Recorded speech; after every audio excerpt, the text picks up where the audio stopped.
Ladies and gentleman, welcome back to my channel. अपने US history के crash course के एक और लेक्चर में आपको वेलकम कहती हूँ। आज का जो हमारा टॉपिक है, it's all about structure of US constitution. तो आज हम इसको डिस्कस करेंगे। Let's start. कॉन्स्टिट्यूशन के 3 मेन पार्ट्स हैं। नंबर 1 इसका प्रीएम्बल है, ठीक है। नंबर 2 इसमें 7 आर्टिकल्स हैं एंड नंबर 3 इसमें 27 अमेंडमेंट्स हैं। ये नंबर्स आपने याद करनी है। ये एमसीक्यूज में ज़रूर पूछे जाते हैं कि कॉन्स्टिट्यूशन में कितने आर्टिकल्स हैं, कितनी अमेंडमेंट्स हैं। तो पहले ये जो इसका प्रीएम्बल है इसको देख लें। We the people of United States in order to form a more perfect union. इसमें 2 बातें नोटिस करने के काबिल हैं। The people of the United States मतलब ये कि जो हमने स्टेट जो है जिसको हमने हासिल किया है, यहाँ पे डेमोक्रेसी होगी, ठीक है। नंबर 2 इसमें आपने देखना है यूनियन का वर्ड आया है। यूनियन जहाँ पर भी आएगा इसका मतलब ये है कि ये 13 कॉलोनीज ने मिलके जो कंट्री हासिल किया है उसको यूनियन कहते हैं। तो ये आगे जब हम टॉपिक्स पढ़ेंगे, सिविल वॉर का टॉपिक पढ़ेंगे, उसमें यूनियन का वर्ड बहुत ज़्यादा यूज़ हुआ है। तो आपने इस बात को याद रखना है कि यूनियन मीन्स जो एक आपका जो कंट्री है उसके बारे में बात हो रही है। Establish justice, ensure domestic tranquillity, provide for the common defence, promote the general welfare and secure the blessings of liberty to ourselves, establish the constitution for the United States of America। ठीक है, ये इसका preamble है। अगले आते हैं इसके 7 articles. हर article को हम 1 बाय 1 रीड करेंगे और उसको समझेंगे। यहाँ पर वैसे ये शॉर्ट फॉर्म में लिखा हुआ है, ये थोड़े लेंथी हैं, जिनको एज इट इज़ आपको याद करने की ज़रूरत नहीं है। जस्ट आपने इनका आइडिया लेना है कि किस आर्टिकल में क्या बात हुई हुई है, क्योंकि ये एमसीक्यूज में पूछा जाएगा कि आर्टिकल 1 किस बारे में है, आर्टिकल 2 क्या कहता है। तो ये सारी चीज़ें आपने देख लेनी है। आर्टिकल 1 जो है ये it's all about the legislative branch, कि जो आपके लॉ मेकर्स हैं उन्होंने किन रूल्स एंड रेगुलेशंस को फॉलो करना है, ठीक है। इसके अलावा जो आपका कांग्रेस है इसके कितने पार्ट्स होंगे, और इसके अलावा जो आपने बाकी नेशंस के साथ ताल्लुकात रखने हैं वो भी इसमें मेंशन है। यानी कि अगर आपने किसी कंट्री से कुछ पैसे या कोई कैपिटल बोरो करना है तो वो आपने किन रूल्स एंड रेगुलेशंस को सामने रखते हुए आपने करना है।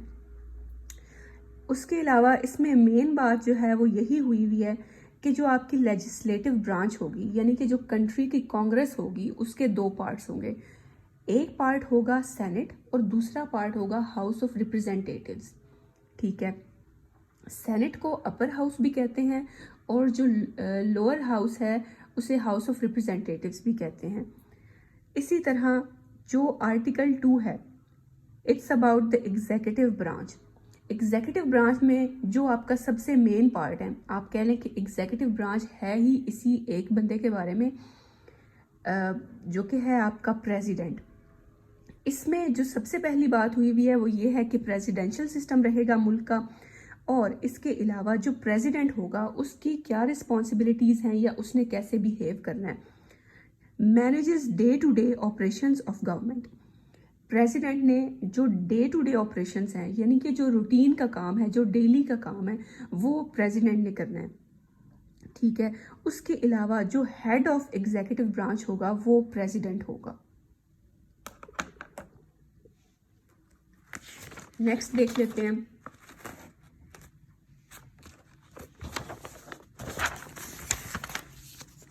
जो अगली ब्रांच है, जो अगली मेन ब्रांच है वो है जुडिशल ब्रांच। जुडिशल ब्रांच में आ जाती हैं आपकी सुप्रीम कोर्ट्स, और उसके जो बाकी जो लोअर कोर्ट्स हैं उनके साथ उसने कैसे ताल्लुकात रखने हैं। और इसके अलावा हम फर्दर इसको रीड करते हैं। It outlines the powers of federal court system, ठीक है। इस बात को भी समझने की ज़रूरत है कि जो फेडरल कोर्ट है, यानी कि जो सुप्रीम कोर्ट है, जो एक मेन कोर्ट है, उसकी क्या क्या पावर्स होंगी। Determines that court of last resort is the United Nations supreme court, कि जो आपकी जो सबसे बड़ी यानी कि जो सबसे पावरफुल कोर्ट रहेगी वो सुप्रीम कोर्ट रहेगी। Congress has power to determine the size and scope of those courts below it. यानी कि जो सुप्रीम कोर्ट है इसने कॉन्स्टिट्यूशन के अकॉर्डिंग चलना है। सारे रूल्स एंड रेगुलेशन जो कॉन्स्टिट्यूशन में मेंशन है या जो सुप्रीम कोर्ट की पावर जो कॉन्स्टिट्यूशन ने उसे दे दी है, इसने उसको ही लेके चलना है, उसके तहत चलना है। लेकिन जो बाकी कोर्ट्स होंगी, जो कंट्री के बाकी लोअर कोर्ट्स हैं, कांग्रेस को भी पावर है कि वो उनकी रिस्पॉन्सिबिलिटीज़ हैं उनको डिटरमिन कर सकती है। लेकिन ये जो सारी कोर्ट्स हैं ये सुप्रीम कोर्ट के अंडर काम करेंगी। ठीक है, तो जो अगला देख लेते हैं आर्टिकल 4। ये डिस्क्राइब करता है कि जो स्टेट्स हैं, यानी कि जो अब 50 स्टेट्स हैं यूनाइटेड स्टेट्स की, तो इनकी क्या पावर्स हैं, इनकी क्या रिस्पॉन्सिबिलिटीज़ हैं, कौन से काम ये खुद कर सकती हैं, यानी कि इंडिपेंडेंटली कौन से एक्शंस ले सकती हैं, और कौन से ऐसे एक्शंस हैं जिनके लिए इन्हें यूनियन के तहत चलना पड़ेगा।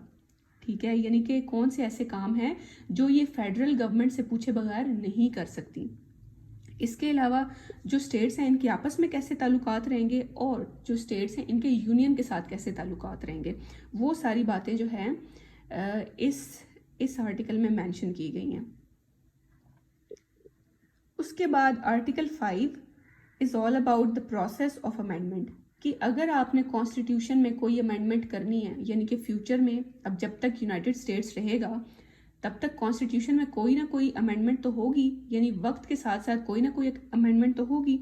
तो ऐसा तो पॉसिबल नहीं है ना कि ये हमेशा सेम कॉन्स्टिट्यूशन को फॉलो किया जाए, तो अमेंडमेंट्स होना तो एक नॉर्मल बात है। तो ये आर्टिकल इसलिए रखा गया कि जो फ्यूचर अमेंडमेंट्स हैं वो कौन सी बातों को मद्देनज़र रखते हुए की जाएंगी। ठीक है, both Congress and states have the power to initiate amendment process. बात का मतलब ये है कि अमेंडमेंट का कोई भी प्रोसेस जो है वो कांग्रेस भी स्टार्ट कर सकती है या अगर स्टेट्स में से किसी स्टेट को कोई मसला है, किसी बात से उसको इख्तलाफ है, तो वो भी अमेंडमेंट का जो प्रोसेस है उसको इनिशिएट कर सकती है, यानी कि कॉन्स्टिट्यूशन ने उसे ये पावर दे दी है।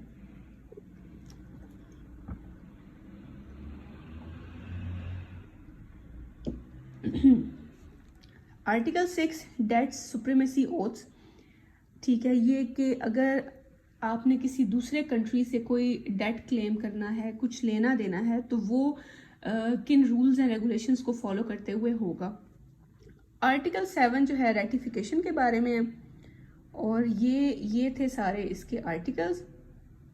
जो 3 मेजर ब्रांचेस हैं ना, वो आपने याद रखनी है कि number 1 executive branch, number 2 legislative branch and number 3 the judicial branch.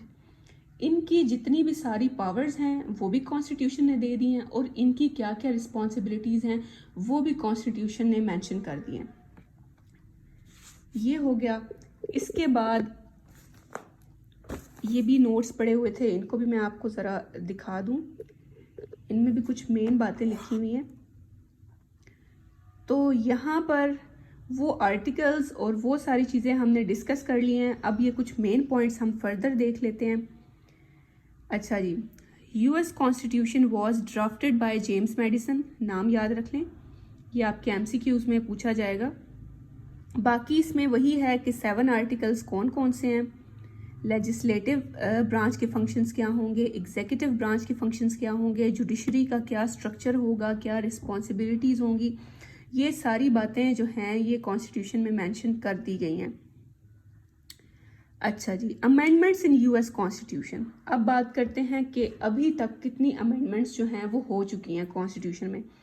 अभी तक कॉन्स्टिट्यूशन में 27 अमेंडमेंट्स जो हैं हो चुकी हैं, and first 10 amendments are called as bill of rights. अब बिल ऑफ राइट्स इन्हें क्यों कहा जाता है? बिल ऑफ राइट्स इन्हें इसलिए कहा जाता है कि ये जितनी भी अमेंडमेंट्स हैं, जो फर्स्ट 10 हैं, ये जो बेसिक ह्यूमन राइट्स हैं उनके बारे में है।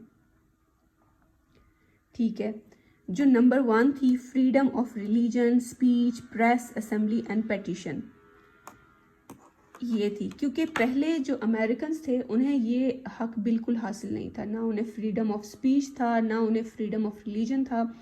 तो किसी भी किस्म की कोई फ्रीडम हासिल नहीं थी। तो ये सबसे पहले उन्हें जो है वो फ्रीडम दी गई कि आप जो है वो अपने मर्ज़ी का मज़हब रख सकते हैं, अपने मर्ज़ी के जो है वो जलसा कर सकते हैं। तो ये सारी बातें। अच्छा, नंबर 2 है right to keep and bear arms in order to maintain a well regulated militia. कि अपनी जो है वो अपने मतलब सर्कल में रहते हुए रूल्स एंड रेगुलेशंस को फॉलो करते हुए आप जो हैं वो अपने पास कोई ना कोई वेपन भी रख सकते हैं, यानी कि सेल्फ डिफेंस के लिए या किसी और पर्पज़ के लिए। तो आप जो है वो आर्म्स रख सकते हैं। No quartering of soldiers. Number 3 है नो क्वार्टरिंग ऑफ सोल्जर्स। अच्छा, क्वार्टरिंग ये इसका सिनेरियो है कि जो पहले ब्रिटिश सोल्जर्स थे वो किसी के भी घर जो है वो चले जाया करते थे, उनसे खाना पीना लेते थे, उनके घर स्टे करते थे। तो ये क्वार्टरिंग ऑफ सोल्जर्स थी। तो वो ये कह रहे हैं कि अब जो है क्वार्टरिंग ऑफ सोल्जर्स नहीं होगी, यानी कि कोई भी किसी भी सोल्जर को ये चीज़ अलाउ नहीं है कि वो किसी भी सिविलियन के घर जो है वो घुस जाए और वहाँ पे स्टे करे या आराम करे। इसके बाद है freedom from unreasonable searches and seizures. ये भी ब्रिटिश एरा में ऐसे ही होता था कि जब जो हैं कॉलोनीज़ जो हैं वो ब्रिटिश के अंडर थी, तो किसी को भी वो किसी वक्त खड़ा कर लिया करते थे, उसकी तलाशी लेते थे, उनके घरों की तलाशी ली जाती थी। तो ये कॉन्स्टिट्यूशन उनको जो है वो फ्रीडम दे रहा है कि अब जो है आपके साथ ऐसा नहीं होगा। जब तक किसी सोल्जर के पास सर्च वारंट नहीं होगा वो आपकी तलाशी या आपके घर की तलाशी नहीं ले सकेगा।